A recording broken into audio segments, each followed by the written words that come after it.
আমি বানাতে যাচ্ছি লাউ পাতা বাটা। রসুন, কালো জিরা, গোটা গোলমরিচ,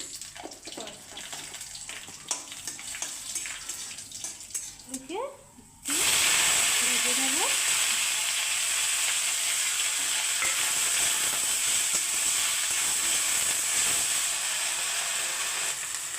ভেজে নেব। আমার ভাজা হয়ে গেছে, এখন আমি পাটায় বেটে নেব।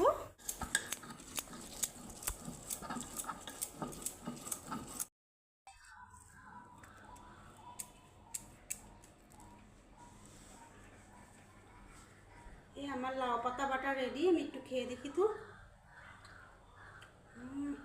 একদম অসাধারণ। তোমরা একবার খেয়ে দেখবে, অনেক স্বাদ।